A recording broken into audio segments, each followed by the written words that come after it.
Now, a candidate in Pakistan's upcoming election was killed in a suicide bomb yesterday in the northwest of the country. Ikramullah Gandapur was the latest victim in a string of election-related attacks rattling the country in recent weeks that have killed at least 179 people. On Wednesday, tens of millions of people will go to the polls to vote in a closely contested national election that several militant groups are violently opposing.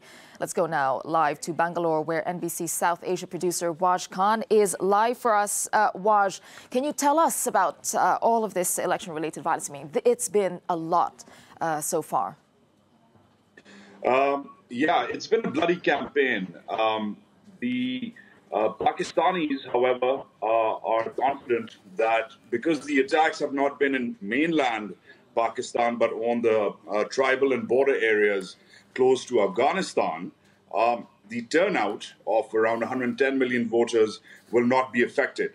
But the pace of violence is picking up. In the last 3 weeks, 200 people have died.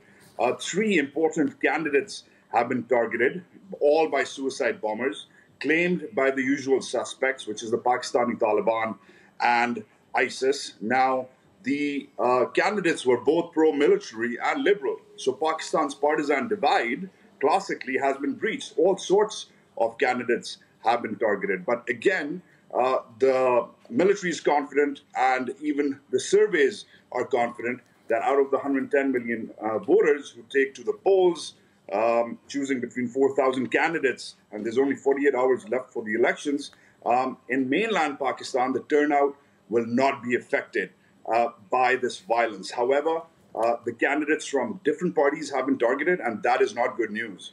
Yeah, and Waj, I mean, the military might be confident, but what about the people? Would they brave going out to go to the polls to vote because of all this violence? Well, again, the mainland hasn't been affected. Most of the violence has been out in the tribal badlands close to Iran and Afghanistan.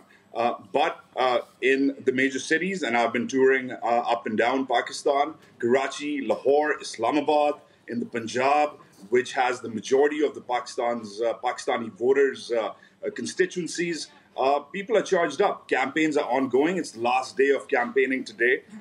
Rallies are rampant. There's all sorts of organizations, parties, corner meetings, dinners, fundraisers ongoing in the mainland. And as far as the 3 main political parties are concerned, the outcome for now is pretty popular. You see, yeah. No, Waj, I just wanted to bring up another point. Amid all of this violence, there's actually one good point I'd like to bring up is the fact that women will now be able to vote. And in fact, it is a requirement that at least 10%, I believe, of women should be voting in the polls. Is that right? There are not just there's not just legislation and recent mechanisms in play about encouraging women to bring out the vote, but there are also reserved seats. If you want to go out and take zoom out and take a look at how the election will play out, there's 272 seats. There's 120 political parties. There's more than 4,000 candidates. There's 110 million voters. And it all boils down to, of course, the youth bulge, the young Pakistani voter who is under 30 and 64% of the voting population.